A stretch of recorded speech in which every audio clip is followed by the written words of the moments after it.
नमस्कार, मी राहुल कुलकर्णी. बहुतेक 2019च्या निवडणुकीचा अजेंडा सेट झाल्यासारखा वाटतोय. कारण आज इंद्रेश कुमार, जे राष्ट्रीय स्वयंसेवक संघाचे मोठे नेते आहेत, ते असं म्हणाले की मोदी सरकारची तयारी आहे की राम मंदिरासाठी कायदा आणायचा, पण एक अडचण आहे. 5 राज्यातल्या निवडणुकांची जी आचारसंहिता लागू आहे, त्या आचारसंहितेमुळे आम्हाला ती करता येत नाही. शिवसेना आणि त्याचे ते प्रमुख जाऊनच आले अयोध्यामध्ये. त्यामुळे गेली 2 दिवस अयोध्यातल्या त्यांच्या दौऱ्याच्या दरम्यान राम मंदिर हा पुन्हा एकदा सर्व माध्यमांच्या अजेंड्यावरती आलेला इश्यू होता. आणि सगळ्यांना माहिती आहे की दर 5 वर्षांनंतर राम मंदिर हा इश्यू येतोच, एनकेन प्रकारे तो येतच राहतो. आता या विषयावरती ह्यामधल्या काळामध्ये आपण खूप साऱ्या मंडळींची मतं काय ती जाणून घेतली. अयोध्यावासीय बोलले, वेगवेगळ्या हिंदुत्ववादी संघटनेची मंडळी, हिंदुत्ववादी पक्षाची मंडळी ती बोलली, आणि ज्यांनी प्रत्यक्षात बाबरी मशीद पाडण्याचा पराक्रम केला तथाकथित असं त्यांना वाटतं, तीही मंडळी आमच्या माध्यमातून तुमच्यासमोर आली होती. एक घटक आलेला नव्हता, तो म्हणजे मुस्लिम समाजातला उच्च विद्या विभूषित असा हा सगळा वर्ग आहे. आता काय होतं, बऱ्याच वेळेला स्टुडिओमधल्या ज्या डिबेटमध्ये स्वतःची धारणा ठरवून आलेले जे गेस्ट असतात ना, तर त्यांचे अजेंडे सेट झालेले आहेत, त्यामुळे ते त्याच्या बाहेर जाऊन काही बोलत नाहीत. आणि ज्यांना आपण महाराष्ट्रातले विचारवंत म्हणून ओळखतो त्यांच्याही लाईन्स ठरलेल्या आहेत. त्या एकतर डावीकडे झुकलेल्या असतील, मध्यमवर्गीय असतील, किंवा मग उजव्या विचारसरणीचे असतील. परंतु समाजामध्ये एक मोठी घडामोड होत असताना ज्यांना प्रत्यक्ष ते बघायला लागतं, भोगायला लागतं, त्या लोकांचे विचार मला जास्त महत्त्वाचे वाटतात. आणि म्हणून मग मी उच्च विद्याविभूषित मुस्लिम समाजातल्या या महिलांना इथं एकत्रित केलं आहे. त्यात बऱ्याचशा डॉक्टर आहेत, ह्या डॉक्टर आहेत, इकडे या पण डॉक्टर आहेत, आप भी डॉक्टर आहे, आणि बाकी पण सगळ्या आहेतच एज्युकेटेड. तर मी तर त्यांना हेच विचारतो आहे की मला मेरा तो आपण मराठीतच बोलूया सगळेजण, सब मराठी में बात करें. माझा थेटच पहिला प्रश्न आहे की राम मंदिराचं करायचं काय? सर, मला असं वाटतं की रक्षण, आरक्षण आणि शिक्षण हे जास्त जरुरी आहेत. राम मंदिरपेक्षा आरोग्य मंदिर जर केलं, शिक्षण मंदिर जर केलं, तर आम्हाला त्याचा खूप फायदा होईल, आणि या देशासाठी पण फायदा होईल, प्रत्येक समाजासाठी, प्रत्येक समाजातील घटकासाठी याचा फायदा होईल. मंदिर असो, मस्जिद असो, हे आमच्या मनामध्ये आहे. प्रत्येक धर्माचा अहिंसावादी तत्व आहे, ते त्यांच्या मनामध्ये आहे. आम्ही प्रत्येकाची या बाबतीत आम्ही आदर करतो, त्याच्या भावनांचा आदर करतो. पण मूलभूत जे प्रश्न आहेत, अन्न वस्त्र निवारा, त्याच्यामध्ये हे मूलभूत प्रश्न न विसरता सर्वजणांनी, मला वाटतं जे काही राजकीय पक्ष आहेत, जे आता अगदी पूर्ण जोशमध्ये सगळेजण अयोध्याकडे पळायला लागलेत की सर राम मंदिर होना ही चाहिए, अयोध्या होना ही चाहिए, किंवा बाबरी मस्जिद होना ही चाहिए. हे नाही सर, आम्हाला शिक्षण, आरक्षण आणि आमचं जे काही रक्षण आहे हे अतिशय महत्त्वाचं आहे. जर आम्ही शिक्षित होऊ तर आम्ही कुठल्याही बाबतीत मागासले राहणार नाही आहेत. आपलं जे हिंदू राष्ट्र म्हणता तुम्ही, किंवा जे काही म्हणता, अरे सारे जहाँ से अच्छा हिंदुस्तान हमारा, सारे जहाँ से अच्छा, हम सब एक है. आम्ही मंदिर, मस्जिद ह्याच्यामध्ये आम्ही अडकणार नाही आहेत. आणि मला वाटतं सगळेजण आमचे मुस्लिम बांधव म्हणा किंवा हिंदू बांधव म्हणा, ह्याच्यामध्ये बिलकुल अडकणार नाहीत. आम्हाला शिक्षण पाहिजे, त्याच्यासाठी आरक्षण पाहिजे, आणि या सगळ्या गोष्टीसाठी रक्षण पाहिजे. सर, ही फार आयडियलिस्टिक सिच्युएशन आहे, त्याला इटोपिया आपण म्हणतो, रामराज्य किंवा आदर्शवादी राज्य. माझा प्रश्न असा आहे की राम मंदिराचं करायचं काय? राम मंदिर सर, म्हणजे तुमचा प्रश्न असा आहे की तिथं व्हायला पाहिजे की नाही व्हायला पाहिजे? स्ट्रेट वे सर, माझं मत, मी पुन्हा अजून त्याच विषयावर यायला लागले की मला मंदिर पाहिजे, पण कुठलं पाहिजे? शिक्षण मंदिर पाहिजे, आरोग्य मंदिर पाहिजे, आणि त्यामध्ये राम, रहीम हे सगळं एकत्र नांदायला पाहिजेत. मशीद पण त्याच्यामध्ये राम, रहीम म्हटल्यावर त्याच्यात आलं ना सर, मशीद पण आली, सगळं पण आलं. मी प्रत्येकाला तुमचं नाव विचारणार आहे आणि तुमचंही खरं तर विचारायचं. येस, मी डॉक्टर रझिया शेख सर, लातूर येथे मी टेस्टी बेबी सेंटर आहे, इथं आम्ही प्रॅक्टिस करतो, मी आणि माझे मिस्टर सर. आणि या म्हणजे अनेक समाजामध्ये जे ज्वलन प्रश्न आहे त्याच्यामध्ये वंध्यत्वाचा हा पण प्रश्न आहे, तो पण आम्ही सामाजिकरित्या सोडवत. आपण बोलूया जेव्हा प्लॅटफॉर्म येईल. मॅडम, तुमचं नाव आणि? ओके, मी डॉक्टर शमीम खान, मी अॅनोरेक्टल सर्जन आहे, मी इथेच प्रॅक्टिस करते. आणि मला जर विचारत असाल तुम्ही, मला थेटच प्रश्न आहे की ह्या राम मंदिराच्या संदर्भात आपल्याला काय करायला पाहिजे? कसं आहे, भारत देश हा लोकशाही प्रधान देश आहे, त्यामुळे या देशाच्या न्यायव्यवस्थेवर आम्हाला पूर्ण विश्वास आहे आणि कोर्टाचा जो काही निर्णय येईल तो आम्हाला मान्य असेल त्या ठिकाणी. कोर्टाचा जो निर्णय येईल तो मान्य असेल, ही तर फार फार म्हणजे ठरलेली लाईन आहे, सगळेजण तेच म्हणतायत. पण जेव्हा आपण समाजामध्ये वावरत असतो, समाज आपण जेव्हा बघतो तेव्हा त्याचे जे रिपरकेशन्स आपल्याला जाणवतात, या ज्या काही घडामोडी घडत असतात, विशेषतः निवडणुका जवळ आल्यानंतर राम जो सगळ्यांना आठवतो, तर त्या पार्श्वभूमीवरती माझा प्रश्न आहे की काय होऊ शकतं किंवा काय करायला हवं? ॲक्च्युली हा प्रश्न जेव्हा सरकार 4 वर्ष झालं चालू आहे सध्या, तो हा प्रश्न त्याच वेळी सोडवायला पाहिजे होता. आज इलेक्शनच्या जवळ जेव्हा 1 वर्षापूर्वी, आता 2019मध्ये इलेक्शन आहे, त्यावेळी हा प्रश्न का उठवला जातोय हाच समजत नाही आम्हाला. कारण 4 वर्ष ह्याच एजेंड्यावरती प्रत्येक वेळी निवडणूक आणि इलेक्शन लढल्या जातात, त्यावेळी आल्याबरोबर सरकार हे प्रश्न सोडवत नाही. ऐन इलेक्शनच्या तोंडावर, निवडणुकीच्या तोंडावर हा प्रश्न का मांडला जातो हा मला प्रश्न पडलेला आहे. या सरकारला असू दे किंवा का मांडला जातो असं वाटतं तुम्हाला? कारण धार्मिक भावना लोकांच्या दुखावल्या जाणार, कारण लोक त्याच ह्याच्यामध्ये जर बिझी असतील तर दुसऱ्या इश्यूंकडे किंवा त्यांचे जे काही दुसरे सामाजिक प्रश्न आहेत त्याच्याकडे लक्ष जाणारच नाही लोकांचं. त्यामुळे कसं होणार की ह्याच मुद्द्यावर लोक त्याच गोष्टीवर भांडत राहतील आणि त्यांना ज्या गरजा आहेत, त्यांना ज्या मूलभूत गोष्टी पाहिजे आहेत, त्यासाठी प्रश्न कोणी उठवणारच नाही. म्हणजे हे लोकांना फक्त एक माइंड त्यांचं एक बिझी ठेवण्यासाठीचं एक स्टंट आहे असं मला वाटतं. फक्त बिझी ठेवण्याचा एक स्टंट आहे. ठीक आहे, मी दोघींनाही प्रश्न विचारला, ह्याही डॉक्टर आहेत, पण दोघींनी थेट उत्तर नाही दिलेलं मला. मला असं वाटते, तुमचं नाव सांगा. मायसेल्फ डॉक्टर हिना पटेल, मी पिडियाट्रिशियन आहे आणि माझं असं मत आहे की बघा, आता मी थोडा डिटेलमध्ये सांगते तुम्हाला. हे बघा, हे जे आपला आहे म्हणजे इंडिया आहे, and we are proud to be an Indian. इंडियामध्ये सर्वजण आहात, हिंदू मुस्लिम सगळेजण, आणि आम्ही सगळेजण फ्रेंड्स आहात. आमच्या हृदयामध्ये कुणासाठीही काही म्हणजे तक्रार नाही, हा नाही, कधी नाही. आणि मी जे माझे फ्रेंड्स आहे, मी त्यांच्या मनात कधीही हे पण पाहिलं नाही क्या राइट हाँ, नहीं कि बाबा ये हिंदू है, ये मुस्लिम है.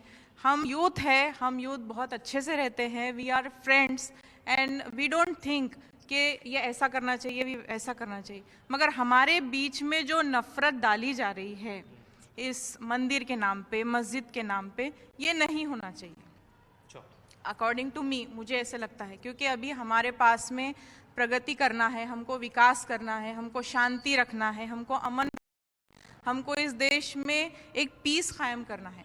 और जब इस देश में पीस होगा उसके बाद ही इस देश की डेवलपमेंट होगी.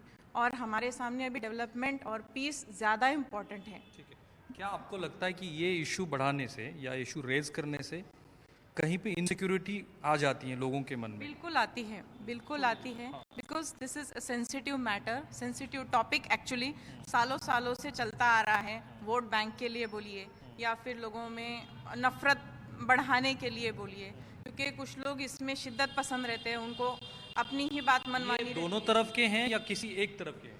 नहीं, अब वो ज़्यादा लोगों के बारे में मुझे नहीं जानना, मगर मैं मेरा व्यू एक दूंगी कि अगर इसके बजाय एक बीच का रास्ता हम निकाल सकते. वो तो मैं रास्ता पूछूंगा, लेकिन मेरा सवाल है कि क्या इनसिक्योरिटी हो जाती है पहले? बिल्कुल हो जाती है, बिल्कुल हो जाती है, और अगर ना भी हो तो पैदा हो जाती है. तो विद इन कम्युनिटी जो बात होती है, आप तो पीडियाट्रिशियन हैं और कई लोगों से बात भी करती हैं, तो वो क्या रहती है? अमूमन मुस्लिम समाज में जो रिपरकेशंस आते हैं इस चीज़, नहीं यही आते हैं. देखिए, अगर कोई वहाँ पे मंदिर बनाना चाह रहा है, मस्जिद बनाना चाह रहा है, या किसको वहाँ पे विवाद खड़ा करना चाह रहा है, ठीक है, इसके लिए जो भी सुप्रीम कोर्ट फैसला देगी वो सुनना सबके लिए सही रहेगा. क्योंकि इसमें क्या होगा, लोग अपनी मनमानी करने के लिए दंगे फसाद कर देते हैं, फिर उसकी वजह से किसका नुकसान होता है? देश का नुकसान होता है. अब इस देश के नुकसान की भरपाई करते करते करते 5 साल, 10 साल, 15 साल, न जाने लोगों की कितनी जिंदगियां बर्बाद हो जाती हैं. अब ये टॉपिक को लेकर हम कब तक लड़ेंगे? ये टॉपिक को लेकर इंडिया कब तक बैठेगा? ये टॉपिक को जितने जल्दी हो सकता है उतने जल्दी फैसले पर लाना चाहिए. मुझे ऐसे लगता है सुप्रीम कोर्ट जल्दी से जल्दी डिसिजन दे. मी म्हणालो तुम्हाला की आपल्याला स्टुडिओमध्ये बसणारे सो कॉल्ड विचारवंत आणि मुल्ला मौलवी सुद्धा आणि हिंदुत्ववादी विचाराची मंडळी यांच्यापेक्षा वेगळा पर्स्पेक्टिव्ह इथे मिळतो की नाही? त्यांचे ठरलेले अजेंडे आहेत. एनिवेज, क्या करना है? आपका नाम बताइए. सानिया तुमचं नाव आता मराठीतच बोलू आपण. हां ठीक आहे, माझं नाव सानिया सौदागर, मी तलाठी आहे. बरं. आणि हा मुद्दा पूर्णपणे राजकीय असं वाटतं मला. पूर्णपणे राजकीय. पूर्णपणे राजकीय, असं काहीच मुद्दा नाही आहे हिंदू किंवा मुस्लिम. जर आम्ही तसं काय असतं तर इथं मुस्लिम राहिलेच नसते एवढ्या वर्षापासून. ते देश जेवढा त्यांचा आहे तेवढा आमचा पण आहे. त्यांनी हे Hindu Muslim is political issue. फक्त पॉलिटिकल इश्यू. फक्त पॉलिटिकल इश्यू आहे. हां, तुमचं नाव सांगा. जी सर, नमस्ते. मी ॲडव्होकेट फुलारी आहे. मागील 7 वर्षापासून जिल्हा न्यायालयात प्रॅक्टिशनर आहे. जर कायद्याच्या बाजूने या विषयाला बघितलं तर तिथे 300 वर्षापूर्वी काय होतं याला काही व्हॅल्यू नाही आहे. बरोबर. तिथं एका मस्जिदीचं ॲडव्हर्स पोझिशन होतं आणि कायदाही म्हणतो की 30 वर्षापेक्षा जास्त एखाद्याचा जर ताबा असेल तर त्याची मालकी, म्हणजे तिथं मस्जिदच व्हायला पाहिजे असा माझा ठाम निर्णय आहे. ठीक आहे.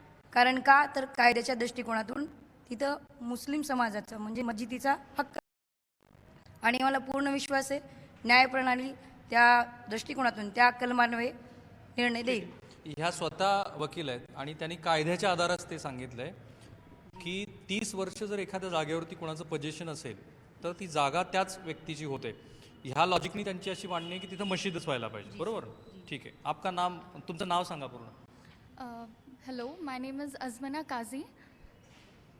शिक्षण? I am a fashion designer. Fashion designer है. और जो भी हमारे क्या बोलते हैं, बोल दीजिए, आराम से बोलिए, इसको एडिट भी करना है हम लोगों को. हां.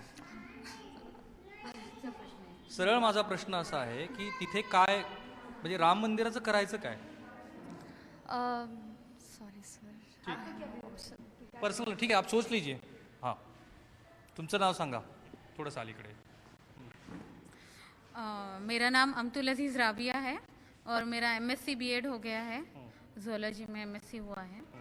और देखिए, अब ये हम लोग सुप्रीम कोर्ट पे भरोसा रखते हैं. हम डेमोक्रेटिक कंट्री में जहाँ रहते हैं तो इंतज़ार करेंगे 2-4 महीने का. जहाँ इतने साल इंतज़ार किया है इस चीज़ के लिए, तो हम इंतज़ार करेंगे और हमको पूरा भरोसा है हमारे सुप्रीम कोर्ट पे कि वो बहुत एक सेटिस्फाइड रिज़ल्ट पर आएंगे. क्या हो सकता है सेटिस्फाइड रिजल्ट जो आप सोचती हैं? नहीं, जो भी कोर्ट का फैसला होगा वो हम मानेंगे. चाहे वो राम मंदिर के हक में हो या मस्जिद के हक में हो, जो भी होगा वो हम एक्सेप्ट करेंगे. ठीक आहे. तुम्हाला हे माहिती आहे ना की अलाहाबाद कोर्टाने यापूर्वी एक निकाल दिलेला आहे आणि त्या तीन पद्धतीनं त्याच्या विभागण्या केलेल्या आहेत. एक राम मंदिर ट्रस्ट जो काही लढणारा तिथला ट्रस्ट आहे आणि सरकारच्या बाजूने. तर ह्या परिप्रेक्षामध्ये सुप्रीम कोर्टाने जर असं सांगितलं की ती जागाच राम मंदिराची आहे किंवा आणखी काहीतरी निकाल दिला तर तुमचं नाव पण सांगा मला. मैं सैयद यास्मीन और मेरा ग्रेजुएशन हो चुका है और मैं सोशल एक्टिविस्ट हूँ जमात इस्लामी हिंद की. और मेरा ये मानना है कि इलाहाबाद ने कोर्ट ने जो फैसला सुनाया है वो किसी और बुनियाद पर सुनाया गया है. उसकी जो रियलिस्टिक पॉइंट्स है उसको नहीं देखा गया है, क्योंकि मस्जिद का जो बुनियाद होती है वो सिर्फ़ और सिर्फ इस चीज़ पर रखी जाती है कि वो किसी की ली हुई ना हो और किसी का गबन किया हुआ ना हो, बल्कि वो खुद के एक पैसे की हलाल कमाई से लिया हुआ होता है और उस पर जो है तो वो मस्जिद बनाई जाती है. तो इस बात का सुप्रीम कोर्ट इस लॉजिक से अगर जो लोग कहते हैं हिंदुत्ववादी लोग हैं उनका कहना है कि वो बाबर ने उस जगह को एक्वायर किया, तो ये लॉजिक वहाँ पे नहीं चलेगा. फिर वहाँ पर नहीं चलेगा. लेकिन मुझे ये मेरी ये है पर्सनल, अपनी ये है पर्सनली पे पूछ रहा हूँ. हाँ, कि उसमें ये हो सकता है कि वहाँ पर ये झूठे सबूत दिए गए हों या कोई और चीज़ वहाँ पर जमा कर दी गई हो. ये तो कोर्ट ही जानता है कि वहाँ पर क्या क्या चीज़ें लाई गई हैं और किस तरीके से उसको प्रूव किया गया है. लेकिन अगर सच्चाई के बुनियाद पर अगर ये फैसला किया गया तो ये अटल है कि वो जगह सिर्फ मस्जिद की ही हो सकती है. हा जरा वेगळा विभाग आहे. बाकी सगळ्यांचं असं म्हणणं आहे की कोर्ट जे काही म्हणेल आहे ते आम्हाला मान्य आहे. तुम्ही असं म्हणताय की कोर्टामध्ये पण खोटे पुरावे दिले गेलेले असू शकतात, असं म्हणणं आहे. तुमचं नाव सांगा. माझं नाव पठाण शाहिद आहे. मी शिक्षक आहे. HSC माझी क्वालिफिकेशन्स आहे. मला असं वाटतं की राम मंदिर आणि हा जो मस्जिदचा मुद्दा इथं केला गेला आहे ते फक्त पॉलिटिकल इश्यू आहे. हे तर सगळ्यांना माहिती. कोणाचा पॉलिटिकल इश्यू? म्हणजे भाजपचा आहे की त्यांच्या विरोधी असलेल्या लोकांचा? नाही, जे सरकार आहे त्याचंच, भाजपाचंच म्हणजे हा पॉलिटिकल इश्यू आहे. जसं इतरांनी सांगितल्यासारखं की दुसऱ्या मुद्द्याकडे वळूच नाही लोकांनी, फक्त याच्यामध्येच गुरफटून राहावं. आणि खरा जो मुद्दा आहे, सरकारचे जे हे 4 वर्ष गेले, त्यांनी या वर्षात विकासच्या नावावर काही केलं नाही आणि या सगळ्या मुद्द्यावर त्यांचं लक्षच जाऊ नये जनसामान्याचं. आणि त्या या मस्जिद आणि मंदिरमध्ये गुरफटूनच त्यांनी पुन्हा त्यांनाच एकदा निवडून द्यावं. आणि कारण त्यांना या हिंदुत्ववादी म्हणण्याची संघटना सहमत आहात का तुम्ही? त्या असं म्हणाल्या की त्यांनी काही कामं केलेली नाही आहेत आणि म्हणून मग आता शेवटच्या टप्प्यात तो इश्यू आणला. नाही, मी या मतावर आहे की हा निव्वळ राजकीय स्टंट आहे. कारण निवडणुकीच्या तोंडावरती ह्यांना दुसरे पॉईंट्स मिळत नसतात आणि इंडियामध्ये, भारतामध्ये हिंदू आणि मुस्लिम हा एक खूप मोठा प्रश्न ते नेहमी कॅश करत असतात सगळेच राजकीय पक्ष. तर मला असं वाटतं की जे काही विद्वान लोक आहेत, म्हणजे राजकीय पक्ष सोडून आणि सर्वोच्च न्यायालयाची जी काही तज्ज्ञ मंडळी आहेत, न्याय व्यवस्थेवर आमचा पूर्ण विश्वास आहे आणि आम्ही विश्वास ठेवायलाच पाहिजे. न्यायव्यवस्थेतील सगळ्या तज्ज्ञ मंडळींनी एकत्र येऊन असा न्याय द्यावा, हे माझं पर्सनल मत आहे बरं का. असं एक न्याय द्यावा की तिथं मंदिरही बनवू नये आणि मस्जिदी बनवू नये, तिथं वेगळं सर्व धर्मभाव आरोग्य मंदिर बनवावं, जिथं माणुसकी, जिथं इन्सानियत आपण माणुसकी म्हणतो, सेवाभाव म्हणतो, ज्या काही आमच्या परमोच्च भावना संतुष्टाच्या आहेत, तिथं सगळ्या त्या आमच्यासारख्या सामान्य लोकांनी कॅश कराव्या. म्हणजे जसं आम्हाला जे हेल्थचे प्रॉब्लेम आहेत, मोठ्या ज्या सिस्टीम आहेत, ज्यासाठी आम्हाला फॉरेनला आरोग्य सेवेसाठी जावं लागतं, त्या त्यांनी उपलब्ध करून द्याव्या, फ्री ऑफ कॉस्ट करून द्याव्या आणि तिथं आरक्षण, राखीव हे सगळे प्रकार असू नये. यांनी मुद्दा असा मांडला की तिथे काहीच नको, मंदिर नको, मस्जिद नको, वेगळं काहीतरी करा.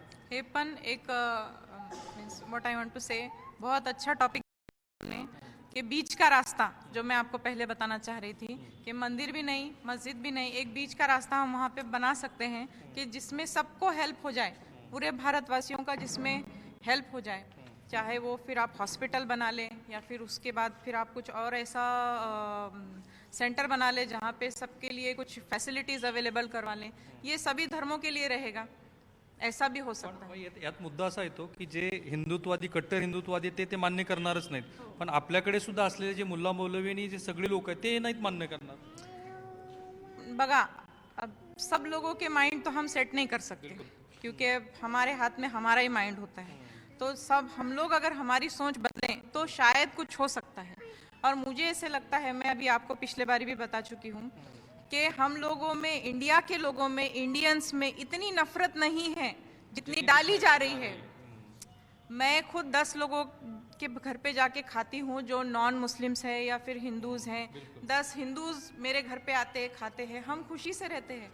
आप जो टॉपिक उछाल रहे हैं, आप जो टॉपिक उछाल रहे हैं या फिर नहीं उछाला, वो पहले उद्धव ठाकरे वहाँ पे गए, उसके पहले मोहन भागवत जी ने ये कहा कि उसको कायदा बनना चाहिए.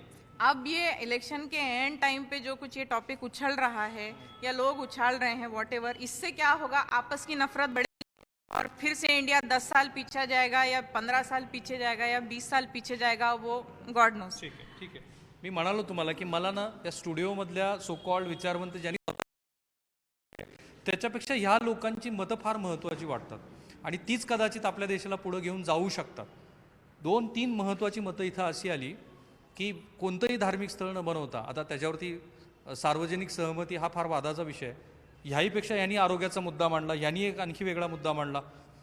कोणी तर राहिलं इथे ह्याच्यामध्ये. हां, तुम्ही राहा, नाव पण सांगा. सॉरी सर, मैं नहीं बोल सकती. आप नहीं बोल सकती? हाँ ठीक है, सॉरी. आप भी नहीं बोल सकती. हाँ नाम बुलाना पड़ेगा. हाँ हाँ, नाम और एजुकेशन दोनों बताइए. My name is Patel Anam Zahra Muhammad Yunus. I am the student of BA 3rd year and I am also a unit president of Girls Islamic Organization. Correct.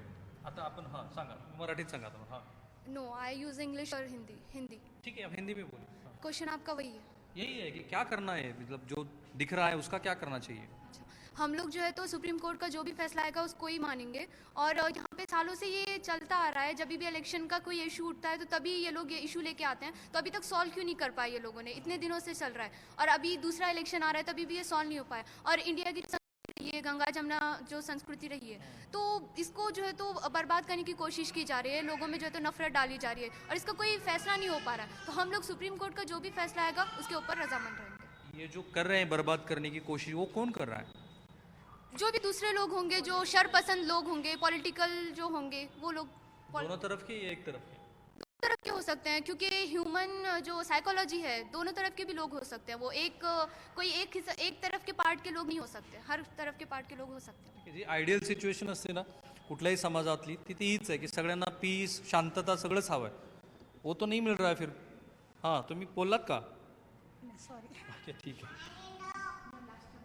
ठीक आहे, घेतो मी. अशा एकदम ऑड बसले तिकडे. मॅडम थोडं असं या, तुमचं नाव पण सांगा मॅडम. माझं नाव प्रोफेसर डॉक्टर शहजादी शेख आहे. सर, मला हा मुद्दाच अगोदर महत्त्वाचा वाटत नाही. मंदिर आणि मस्जिद, तुमच्या मनात जर ईश्वर आहे, तुमच्या मनात जर ईश्वराचा भाव आहे, तर तुम्ही कुठेही बसून प्रार्थना करा, प्रेयर करा, तुमची प्रेयर तिथपर्यंत पण हे तर मशिदीलाही लागू होईल. मी तेच म्हणते की माझ्या दृष्टीनं मस्जिद आणि मंदिर हे दोन्ही मुद्दे महत्त्वाचे नाहीत. मला असं वाटतं की आपला देश कृषीप्रधान देश आहे. आपल्याकडं बेसिक जो उद्योग आहे त्याचाच विकास झालेला नाही. त्याचं कारण असं आहे की त्या बेसिक उद्योगालाच आपण शिक्षणात स्थान दिलेलं नाही.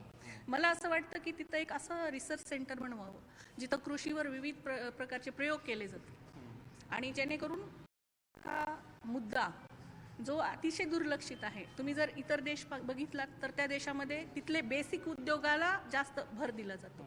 आणि मूळ मुद्दा असा आहे की आपल्याकडं शिक्षण हे फक्त डिग्र्यापुरतं मर्यादित आहे. आपल्याकडं शिक्षण असं पाहिजे की आपल्या हाताला काम. आपण म्हणतो ना empty mind is devil's workshop.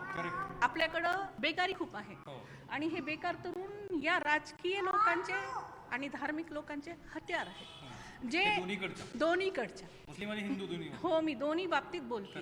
कारण जेव्हा दंगली घडतात, जेव्हा अराजकता मांडली जाते देशामध्ये, तेव्हा कुठल्याच राजकीय नेत्याचं काहीच नुकसान होत नाही. इव्हन त्यांची एक खिडकीचं काच सुद्धा तुटत नाही. तुम्हाला जर खरंच लढायचंय तर तुम्ही स्वतःची मुलं स्वतः तिथं जा ना, पण तुम्ही जात नाहीत कारण तुम्ही लोकांना पुढं करताय. आणि हा मुद्दाच महत्वाचा नाहीये, मंदिर किंवा मस्जिद. हा येतो का मुद्दा दरवेळेला? काय येतो? कारण सगळ्यांनाच माहिती आहे याच्यात राजकीय स्वार्थ आहे. आणि दुसरा मुद्दा आहे आरक्षण. आरक्षण म्हणजे काय हो? तुम्हालाच माहिती नाहीये की आरक्षण म्हणजे काय. तुम्ही म्हणता की शैक्षणिक आरक्षण देऊ आपण. आरक्षण जर लागू झालं तर आरक्षण मुस्लिम असेल किंवा इतरही, आता बरेच मुद्दे आरक्षणाच्या बाबतीत आहेत, तर सगळीकडेच तुम्हाला आरक्षण द्यावं लागेल. जर तुम्ही फक्त शिक्षणापुरतं म्हणतात तर ते सवलतीमध्ये येईल ना, बरोबर आहे. आणि सवलती तर मग तुम्ही कुठेही देऊ शकता. लक्षात येते का? आणि आरक्षण सांगत असताना तुम्ही असं म्हणता की आम्ही फक्त शिक्षणात म्हणजे आरक्षण देऊ किंवा इतर बाबीत आरक्षण देऊ किंवा या XYZ या आरक्षणाला हात न लावता आरक्षण असं होऊ शकत नाही. म्हणजे आरक्षण हा मुद्दा त्यांच्यासाठी महत्वाचाच नाही, वाद निर्माण करणे. ज्यांना कोणाला असं वाटतं ना की मुस्लिम समाज हा अजूनही प्रतिगामी आहे, बुरख्याआड राहतो, शिक्षणाचं फार प्रमाण कमी आहे, त्यांच्यासाठी मला तर नेहमीच जाणवतं की ते आय ओपनर गोष्टी आहेत. कारण ह्याही समाजामध्ये शिक्षणाचं प्रमाण वाढलेलं आहे.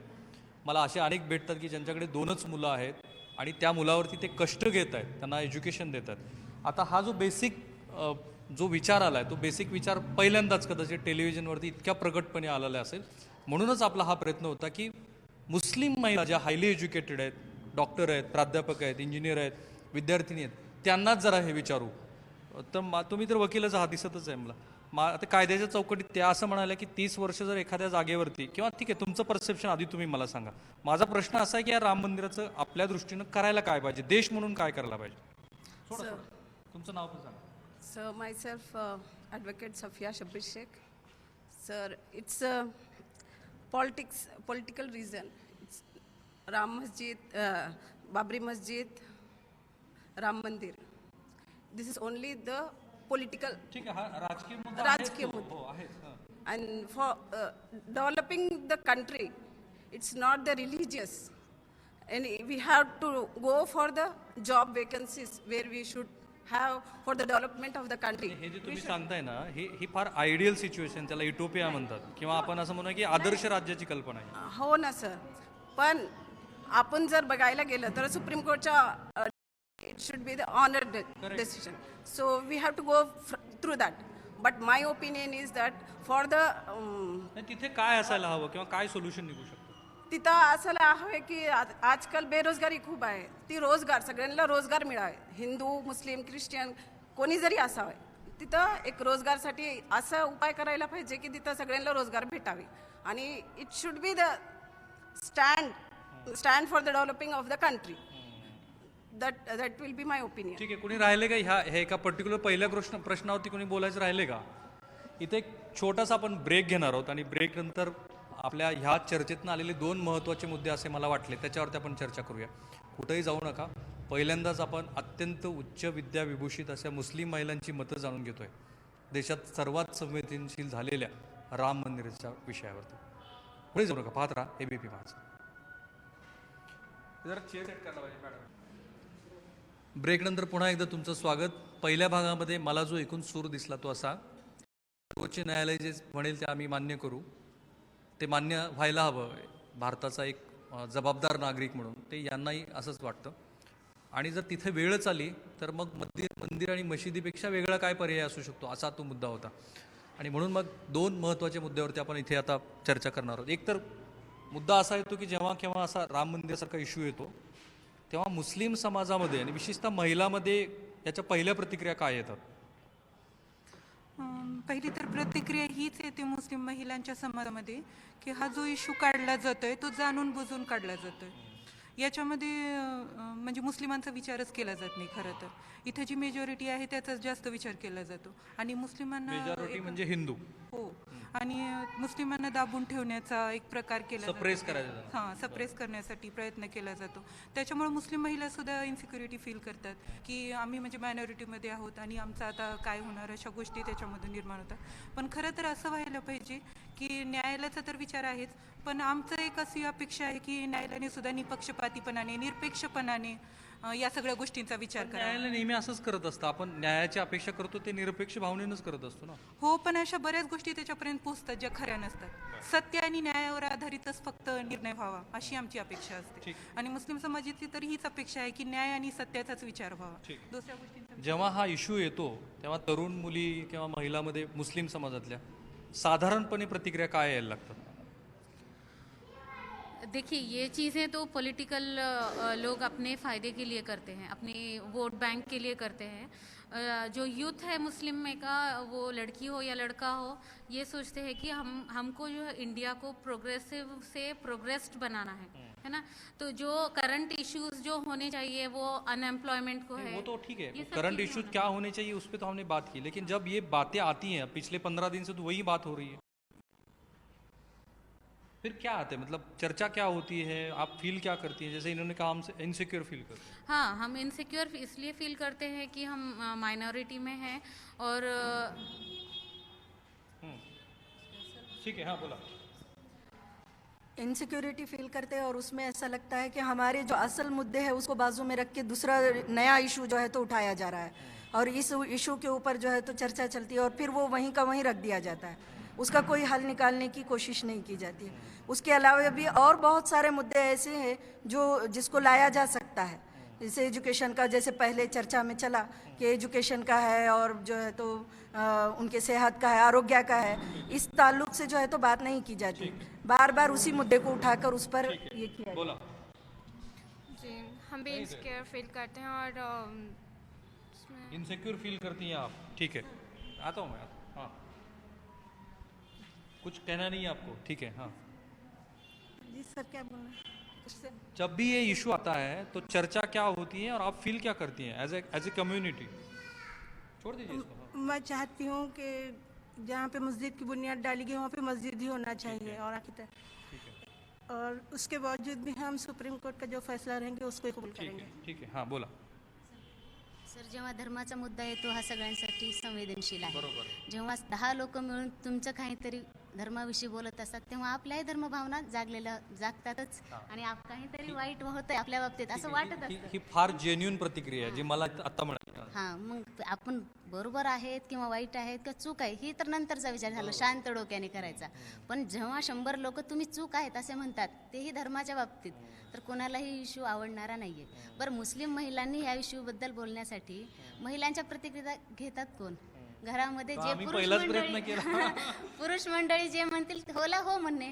100 फक्त 10% महिला ह्या इश्यू आपापसात बोलत असतील. एज्युकेटेड महिला 10% महिला बोलतात त्यांची प्रतिक्रिया काय असते? सर, हा मुद्दा खरं तर मुद्दाच राहिलेला नाही, हा राजकीय मुद्दा झालेला आहे. जेव्हा 30 वर्ष लोकतांत्रिक देश असताना सुद्धा हा मुद्दा सॉल्व्ह होत नाही, कोणाचा न्यायव्यवस्थेवर विश्वास नाही, हे सिद्ध होतं ह्याच्यावरून. जर 30 वर्ष तुम्ही कशाला कोणी संत महात्मा राम मंदिरचा प्रश्न सोडवेल किंवा मंदिराचा कोणी मुल्ला सोडवेल, कशाला विचार करायचा?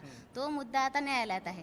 तुम्ही लोकतांत्रिक देशामध्ये राहतात, लोकशाही तुम्ही मान्य केली आहे, मग कशाला तुम्ही धार्मिक भावना आपल्या हातून सोडवायचा प्रयत्न करतायत? न्यायव्यवस्थेवर विश्वास ठेवा, त्यांच्याकडून जे निर्णय येईल ते दोन्ही समाजाने ऍक्सेप्ट करा ना.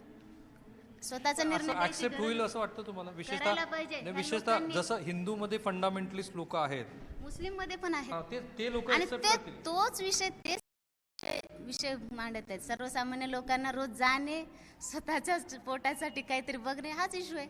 बाकी इश्यू फक्त कोणासाठी आहे? ज्यांचे दुकान चालतं त्यांच्यासाठी हा इश्यू आहे, बाकीसाठी नाही. ठीक आहे. म्हणून मी म्हणालो की तुम्हाला जरा स्टुडिओच्या बाहेर चर्चा नेली ना, की जे ह्या चर्चा, तो जो महाराष्ट्र ही चर्चा बघतोय ना, त्यांच्यासाठी आय ओपनर आहे.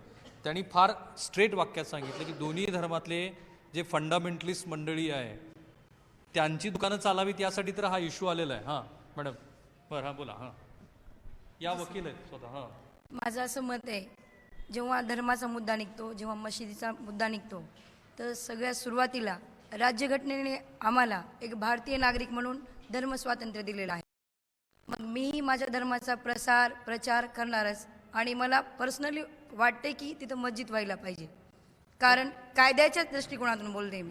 असं नाही, माझा काही हिंदूला विरोध नाही आहे, मी पण एक भारतीय आहे आणि हा भारतीय मुद्दा तुम्ही आधीच्या चर्चेत मांडला, परंतु जेव्हा हा मुद्दा अशा पद्धतीनं समोर येतो, सगळी माध्यमं त्याच्यावर चर्चा करतात, सगळ्या राजकीय पक्षांच्या प्रतिक्रिया येतात, राष्ट्रीय स्वयंसेवक संघाचे नेते जेव्हा असं म्हणतात की आम्ही कायदा करून तो विषय मांडू, हं, तेव्हा साधारणपणे मुस्लिम समाजातल्या आणि विशेषतः महिलाच्या प्रतिक्रिया काय असतात? महिला अजूनही एज्युकेशनपासून थोडंसं लांब आहेत.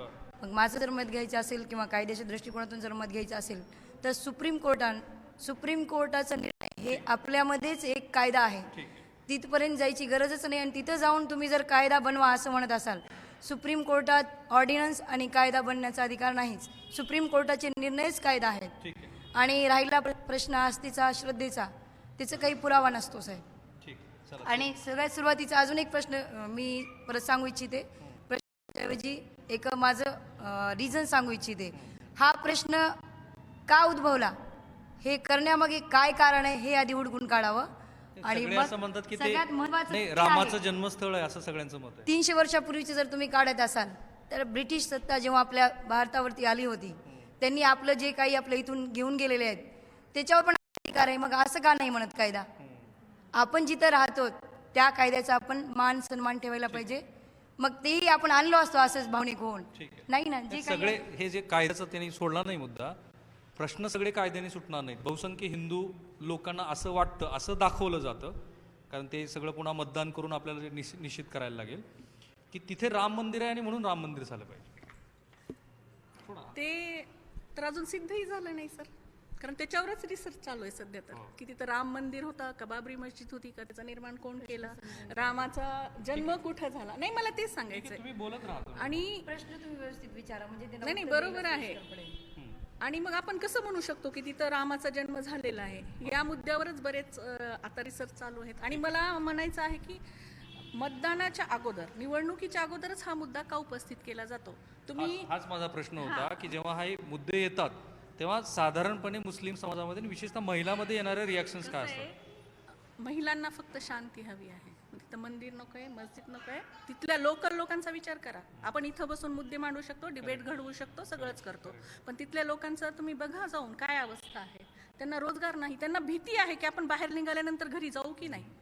मग त्यांना शांती हवी आहे. आपण इथं बसून डिबेट करून काहीच घडणार नाही. तिथल्या लोकांचं, लोकल लोकांचं मत अगोदर घ्या आणि त्यानंतर जे घडेल ते घडेल. नाही, आपण मतं घडवू शकतो. जे लोक हे बघतात त्यांना माहिती आहे की हा पहिला असा प्रयत्न आहे की जे तुमच्यासारख्या उच्च विद्याविभूषित महिला काहीतरी मतं मांडतात, त्यांनी कायद्याचं मांडलं, ह्या आणखी काहीतरी मतं मांडतील. माझा प्रश्न असा आहे की जेव्हा असे इश्यू येतात, म्हणजे हा दरवेळेला हा मुद्दा येतो राम मंदिराचा, तेव्हा साधारणपणे आपल्या वर्गातली, महिला वर्गातली प्रतिक्रिया काय असते? कारण मी हा प्रश्न का विचारला मी नंतर तुम्हाला सांगतो. सर, म्हणजे तुमचं बोलणं काय, महिलांचे ओपिनियन काय असतात? जेव्हा राम मंदिराचा विषय येतो तेव्हा साधारणपणे psychological feelings sir it's only psychological psychological feeling अगर कुछ इश्यू रिलीजन के बारे में उठाए तो उसके लिए अपना सिर्फ कभी भी हम अपने धर्म के लिए जाएंगे। कभी भी इशू ये निकल रहा है तो राम मंदिर हो या मस्जिद, ये बाबरी मस्जिद हो या राम मंदिर हो, लेकिन वो जब इश्यू हो रहा तो औरतों का तो एक ही फीलिंग रहेगा, तो हम हमारे समाज की तरफ ही जाएंगे। लेकिन ठीक आहे. मुद्दा कळला तुमचं मत. हां, माझा प्रश्न तुम्हाला कळलाय ना? हां, ठीक आहे. हां, कदाचित माझं असं असेल की माझी मराठी आणि त्यांच्या हिंदीतला थोड़ा सा गैप है. मेरा सवाल ये है कि जब भी राम मंदिर का इशू आता है तो महिलाओं में जो रिएक्शंस आती है, क्योंकि हम आपस में बात करते हैं, शायद मैं वहाँ पे पहुँच नहीं पाऊंगा. फार तीव्र प्रतिक्रिया असतात महिलांच्या. तुम्ही जेव्हा निवडणुकीच्या तोंडावर हे जे राम मंदिर अयोध्या होना चाहिए हे सगळं जे तुम्ही काढताना आमच्या मुस्लिम महिलांमध्ये इतक्या तीव्र प्रतिक्रिया असतात, जशा की अरे आमच्या बुरखा, आमचा तलाक, आमचं हे ह्याच्यावर तुम्ही उखाळ्या पाखाळ्या काढण्याऐवजी आम्हाला आरक्षण द्या ना. आमचं जे मेन आहे की आम्ही म्हणतोय आम्हाला शिक्षणासाठी आरक्षण द्या. आमचा मेन प्रश्न आहे आम्हाला शिक्षण पाहिजे. शिक्षण झालं तर आम्ही मागासलेपणातनं बाहेर येऊ. आणि आम्हाला आमचं ते आरक्षण न देता, आम्हाला शिक्षणाचे आमचे प्रश्न न सोडवता आम्हाला काय विचारलं जातं, तुम्हाला 3 तलाकचं कसं आहे, तुम्हाला ते बुरखा कसा वाटतो, हे अरे हे आमचे वैयक्तिक प्रश्न आहेत. महिलांच्या स्वातंत्र्याचा मुद्दा येतो त्याच्याशी जोडलेला आहे. जोडलं नाही, पण कसं आहे हे स्वातंत्र्य आम्हाला आम्ही कसे मुस्लिम महिला आम्हाला लहानपणापासून आमच्या शिकवलेलं आहे. पर्दा सिस्टीम काय आहे हे आमचं एक सौभाग्य आहे की आम्ही मुस्लिम समाजात जन्मलो आणि आम्हाला पर्दाविषयी माहिती दिली.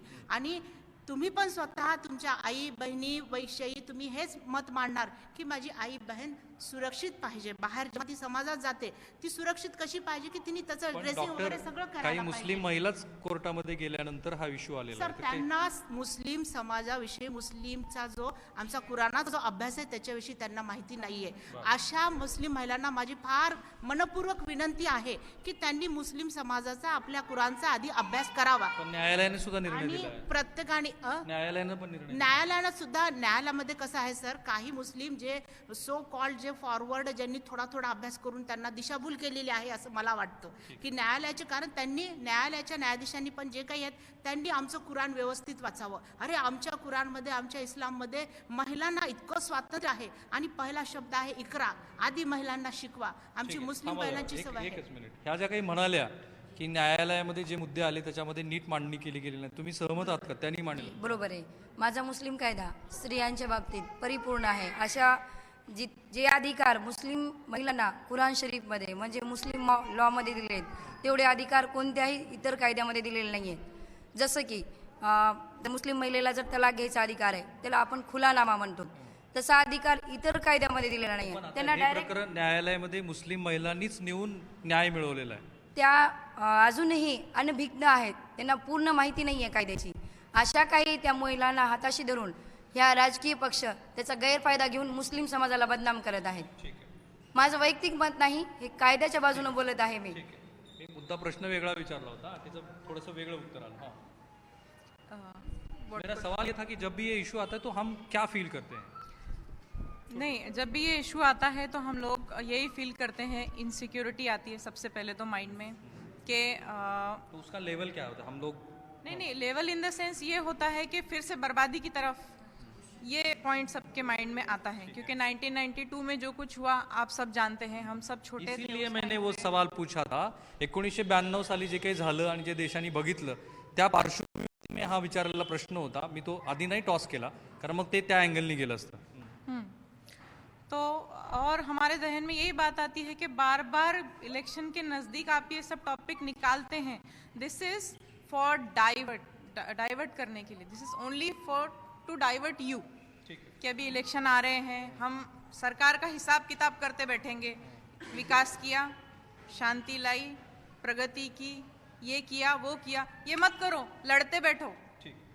मुद्दा सांगितला त्यांनी. याच्या बेसिकली काय आहे की त्या ठिकाणी मस्जिद होती का मंदिर होतं हा जो प्रश्न उपस्थित केला जातो. पण मस्जिदचं ज्या ठिकाणी पण निर्माण होतं ती जी जमीन असती एकतर ती अधिग्रहण केलेली म्हणजे तुम्ही खरेदी केलेली मालमत्ता असती किंवा ते सरकारकडून वगैरे त्या ठिकाणी अतिक्रमण केलेली ती जमीन नसती. जेव्हा ज्यावेळी त्या ठिकाणी 400 वर्षापासून मस्जिद होती आणि ती अचानकपणे डिसेंबर 1992ला ते तोडली गेली, तर त्या ठिकाणी परत मस्जिद व्हावी का नाही हा प्रश्नच चुकीचा वाटतो मला. कसा काय म्हणजे कारण ज्या ठिकाणी ती काही अतिक्रमण केलेली जमीन नव्हती किंवा ती बळकावलेली जमीन नव्हती, तुम्ही त्या ठिकाणी 400 वर्षापासून तुम्ही बघताय की मस्जिद होती त्या ठिकाणी, तर मग त्या ठिकाणी काय व्हायला पाहिजे? काय व्हायला पाहिजे? ऑब्विसली त्या ठिकाणी मस्जिदचं निर्माण परत व्हायला पाहिजे त्या ठिकाणी. मला तर असं वाटतं त्या ठिकाणी. ठीक आहे, पण हा जेव्हा इश्यू येतो तेव्हा मग ज्यावेळी हा इश्यू येतो त्यामध्ये कसं होतं, एकतर लोकांचं माइंड डायव्हर्ट होतं. महिलांना तर मोस्टली असं असतं की पॉलिटिकल जे काही इश्यू चाललेले असतात त्यामध्ये की काय उगीच, कारण लक्ष देत नाहीत मोस्टली सगळ्याजणी. आणि असं जो एक लोक आता वैतागलेली आहेत. आता किती वर्ष झाले, 25 वर्ष झाले तोच इश्यू चालू आहे. म्हणजे किती वर्षापासून किती डोक्याला हे करणार तुम्ही? काहीतरी नवीन, अजून काहीतरी नवीन निर्माण करायचा काहीतरी प्रयत्न करावा ना त्या ठिकाणी. निर्माण करायला पाहिजे. हाँ, कोई रह गया? हाँ, तुम्ही राहिलं. बोलिए आपने बोला है क्या? लेकिन मला अजून काही सांगायचं आहे की स्त्रियांच्या बाबतीत जेव्हा हा विचार येतो ना, मुस्लिम स्त्रियांचा एवढा विचार करायचा जेव्हा हे म्हणजे सरकारला सुद्धा विचार आहे मुस्लिम महिलांचा वगैरे, तर त्याने अगोदर मुस्लिम महिलांना सक्षम करायला बघितलं पाहिजे. फक्त 3 तलाक वगैरे या गोष्टीवर चर्चा करून तर महत्वाचं नाहीये. आपल्याच काही सहकारी कोर्टामध्ये गेले आणि त्यांनी न्याय मिळवला. म्हणजे काही संख्या आहे ती, सर्व पूर्ण समाज काय विचार करतो याचा विचार तिथं केला पाहिजे. म्हणजे त्या महिलांना असं वाटतं की त्यांच्यावर अत्याचार झाले म्हणून त्या तिथपर्यंत गेल्या, पण खरं तर तलाक वगैरे या ज्या गोष्टी आहेत त्या इस्लामने महिलांसाठीच निर्माण केलेल्या आहेत. महिलांनाच मुक्तता मिळावी. असे काही पती पत्नी असतात जे एक दोघांसोबत राहू शकत नाहीत जीवनभर, मग त्यांच्यासाठी हे खरं तर एक बंधनातून मुक्त होण्यासाठी एक चांगला मार्ग आहे.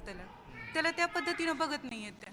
आणि खरं तर महिलाला अशा नवऱ्यासोबत राहायला आवडणारी नाही जो तिच्याशिवाय आपुलकी ठेवत नाही, प्रेम ठेवत नाही, जिव्हाळा ठेवत नाही. असं मत आहे की इस्लाममध्ये आता जे कायदे आहेत त्याच्यात दोघांनाही समान स्वातंत्र्य दिलेलं आहे. हा, समान स्वातंत्र्य आहे. मग या सगळ्या ज्या घडामोडी घडतात त्या व्हॉट्सअपवरती तलाक दिला, फोनवरती तलाक, मग या फक्त काही आंशिक घटना आहेत, खाली ते फक्त 1% किंवा 2% आहे. त्यांना न मान्य करता सगळ्यांच्या जे 80% जे महिला आहे त्यांचा विचार करायला हवा ना. 80% महिलांचा विचार करायला. हाँ, तुम्हाला काही डॉक्टर बोलायचं? हाँ, मुझे सिर्फ इतना ही बोलना है कि ये जो घटना घटी हुई है, कुछ लोगों के साथ में अन्याय हुआ है, बराबर है. कुछ लोगों को 3 तलाक के बेसिस पे तुरंत तलाक दी गई और उसके बाद उनका घर उजड़ गया, फिर वो लोग सुप्रीम कोर्ट में गए और फिर सो कॉल्ड इशू होने लग गया. मगर ये जो 3 तलाक का सिस्टम है ये सही है, कुरान में कोई बदल नहीं होना चाहिए. क्यों? क्योंकि अगर आप कुरान समझ के पढ़ेंगे, आप अगर ऐसे बोलेंगे तो आपको फंडामेंटलिस्ट कहा जाएगा. नहीं, नॉट अकॉर्डिंग. देखिए, हम इंडिया में रहते हैं, इंडिया में एक लॉ है कि बाबा आप जो मुस्लिम्स है वो उस मुस्लिम पर्सनल लॉ को फॉलो करें, जो हिंदू है वो हिंदू पर्सनल लॉ को फॉलो करे, जो ईसाई है वो हर देश के लिए अलग अलग लॉ नहीं हो सकता. हर नहीं, मगर ये इंडिया में है and we are proud to be an Indian कि हमारे पास ये है. तो उसके अकॉर्डिंग आई एम टेलिंग कि जो कुरान में है वो करेक्ट है और उसमें कोई चेंजेस नहीं है. क्योंकि ये जो करते हैं 3 तलाक दे दिए, बीवी देर से उठी मैंने 3 तलाक दे दिए, उसको छोड़ दिया, ये पागलपन है. और ये पागलपन करने वाले 2% लोग होते हैं. तो उनको जेल में भेजने की नहीं, ये 2 लोगों की वजह से आप कायदा बदल नहीं सकते और बिल्कुल नहीं बदलना चाहिए. तो ये सहमत है आप इनसे? नाही, कुठल्याही गोष्टीसाठी कसं आहे, तुम्ही कायदा करून तुम्ही गन पॉईंटवर कुठल्याही गोष्टी करायचं म्हणजे ते सगळ्या गोष्टी अवघड होतात असं मला वाटतं. अच्छा. तर त्या ठिकाणी कसं आहे, बेसिकली जे लोकांमध्ये तुम्ही म्हणला व्हॉट्सअपवरती सोशल मीडियावरती तलाक दिले जातात, तर हे बेसिकली कसं आहे, लोकांमध्ये अज्ञान आहे समाजाविषयी किंवा त्यांचं जे बेसिक ज्ञान आहे त्याच्यात अपूर्णता आहे. ठीक आहे, सरकारने घेतला ना पुढाकार, चांगलं केलं त्यांनी, सगळ्यांना जेलमध्ये पाठवायची व्यवस्था केली, 3 वर्ष जेलमध्ये. जे अधिकार दिलेत मुस्लिम समाजामध्ये एक जेंट्सला, माणसाला, त्या अधिकाराचा तो गैरवापर करतोय. यासाठी काहीतरी अंमलबजावणी पाहिजे, विशेष कोर्ट इथे यायला पाहिजे. मौलवीकडनं तर अपेक्षित नाहीये ना. नाही ना.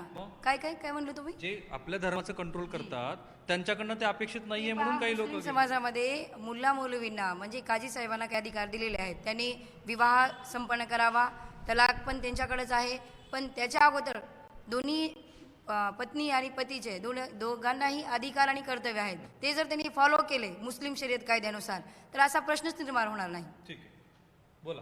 दोघींचंच घेणार आहे शेवट. मला असं वाटतं की प्रश्न फक्त मुस्लिम समाजातच आहेत का? आपण प्रायोरिटी आता हा मुद्दा बनवला गेलाय. मस्जिदसाठी आलेलो आहोत. नाही, असू द्या काही प्रॉब्लेम नाही. गुंतून चाललो. मुस्लिम धर्म हा इमानवर आधारित आहे. ठीक आहे. मुसलमान म्हणजे मजबूत, इमानवाला मुसलमान, आणि त्याच्यासाठी मुसलमान होण्यासाठी जे तत्व आहेत, जे कायदे आहेत, ते सर्व कुराणमध्ये आहेत.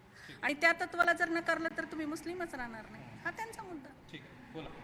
सर ये जो 3 तलाक का मैटर है, ये एक्चुअली कुरान शरीफ में ऐसा है ही नहीं. तो एक्चुअली 3 तलाक ऐसे है, इंस्टेंट 3 तलाक को तो मानने का ही नहीं है, इंस्टेंट 3 तलाक को एक्सेप्ट करने का ही नहीं है. उसमें जो 3 तलाक है वो है, लेकिन उसमें केसेस तो दिखे जो मुल्ला मौलवी जो डिसीजन देते हैं वो एकदम बिल्कुल गलत है, क्योंकि इंस्टेंट तलाक तो होता ही नहीं है. कुरान शरीफ में दिया हुआ है 3 तलाक, लेकिन वो कैसे है कि टाइम पीरियड गैप दिए वाला है. So we have to follow that. But we are not following it. But we are not following. As per the cases are concerned, we are not following actually what written in the Quran Sharif.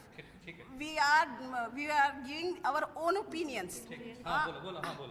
मुझे सिर्फ इतना बोलना है कि जो लोग कुरान पढ़ते हैं, जो स्टडी करते हैं, तो वो लोग थोड़ा डिटेल में पढ़ें, क्योंकि कुरान अरबिक लैंग्वेज में है. आप उसका ट्रांसलेशन पढ़ें. सूरह अल बकरा चैप्टर नंबर 2 आयत नंबर 283, यू कैन गो और आप पढ़ सकते हैं. आप बताइए दीजिए, आप जो जी हाँ, आप उसका ट्रांसलेशन मैं इस तरह बताती हूँ कि अगर किसी को तलाक देना है तो उसके लिए कुछ मरहले, मतलब स्टेजेस हैं. हाँ, कंडीशंस भी हैं और स्टेजेस भी हैं. पहला कि आप देंगे तो 3 मरहले में देना है. फर्स्ट आपने आज बोल दिया तलाक है, फिर उसके लिए बाद आप कुछ दिन रुको, फिर बाद में और एक तलाक दो, फिर रुको, फिर और एक तलाक दो. ये कुरान का तरीका है. और उसमें ये भी कहा गया है कि आप अपने पूरे होश व हवास में इस बात को जानते हुए देंगे. नशे की हालत में नहीं दे सकते, आप गुस्से की हालत में तलाक नहीं दे सकते. ये बातें हैं, और ये सारी बातें के बाद भी अगर आपको तलाक देना है और उसके ऊपर 3 महीने गुजर गए हैं तो ही उसको मान्यता मिलेगी अकॉर्डिंग टू कुरान. ठीक आहे, बोला शेवटचा मुद्दा. हा, बरोबर आहे.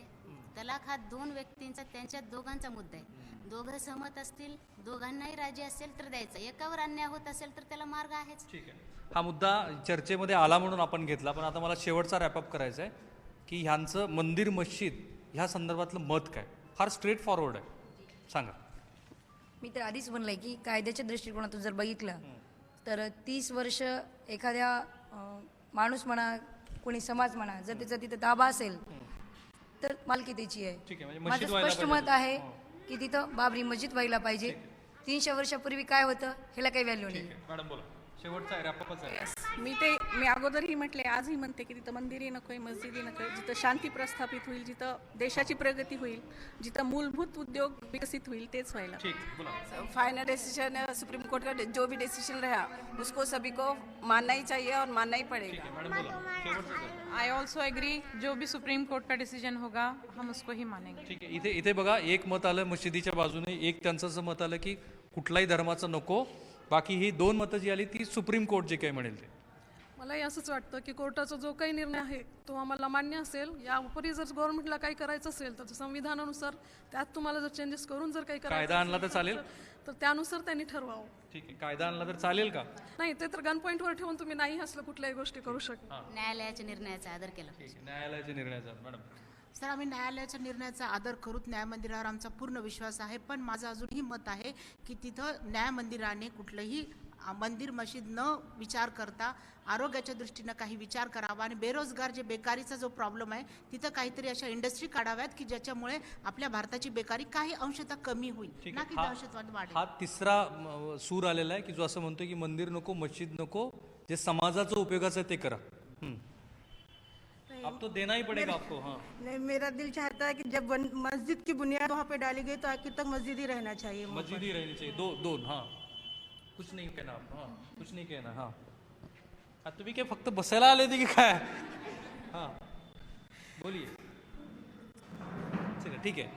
हाँ, सुप्रीम कोर्ट के हिसाब से जो फैसला होगा उसको एक्सेप्ट. आपका एजुकेशन क्या है, नाम बताइए पूरा. काजी बुशरा, 11th स्टैंडर्ड. ठीक है. जी, सुप्रीम कोर्ट का जो फैसला होगा, सुप्रीम कोर्ट जे म्हणेल ते, सुप्रीम कोर्ट का जो फैसला होगा हम उसको मानेंगे. सुप्रीम कोर्ट जे कहेगा वो मानेंगे. हो, सुप्रीम कोर्टाचा निर्णय तर आम्ही मान्य करू. संविधान सगळ्या तुम्ही मान्य करणार आहात, पण आपल्याच समाजातले जे घटक आहेत ते मान्य करतील का? मग त्याच्यासाठी सांगायले मी, संविधानानुसार आणि सुप्रीम कोर्टानुसार जो निर्णय येईल तो खरंच वाटावा सगळ्यांना, सत्य आणि न्यायावर. न्याय पण खरा वाटला पाहिजे. सुप्रीम कोर्ट का जो भी फैसला आएगा उसको मान्य करना होगा। ठीक आहे, हाँ, कोर्ट का जो भी फैसला आएगा हम उसको मानेंगे। सुप्रीम कोर्ट का जो फैसला होगा हम उसको मानेंगे। ठीक आहे. म्हणजे एका समाजाचा किंवा देशाचा जो जबाबदार नागरिक असतो त्या जबाबदार नागरिकाचं जे मत असेल तेच त्यांनी व्यक्त केलं. मेजॉरिटी असं म्हणाल्या की सर्वोच्च न्यायालय जे म्हणेल ते आम्हाला मान्य आहे, अर्थात संविधान ज्यांना मान्य आहे त्यांची हीच तर भूमिका असेल. आणखीन एक सूर मला फार चांगला वाटला, म्हणजे मला लिबरल म्हणून, की तिथं काहीच नको, राम नको, मस्जिद नको, तिथे एक असं तुम्ही क्षेत्र बनवा की ज्यांनी समाजाला काहीतरी उपयोग होईल. अर्थात देशात सध्या सुरू असलेलं राजकारण पाहिलं तर हा सूर किती जणांना मानवणार आहे. आपला समाज म्हणून खरंच प्रगती करायची का, असं ह्या सगळ्यांशी बोलल्यानंतर मलासुद्धा वाटलं. उच्च विद्याविभूषित मुस्लिम महिलांचे आवाज तुम्ही पहिल्यांदा टी व्हीवरती ऐकले. मला वाटतं ही सुरुवात आहे आणि ह्या सुरुवातीनंतर अनेक महिला पुढे येतील आणि ती बोलायला लागतील. कॅमेरामन काकासाहेब कांबळे आणि माझा सहकारी निशांत भद्रेश्वर सर, मी राहुल कुलकर्णी, ABP माझा.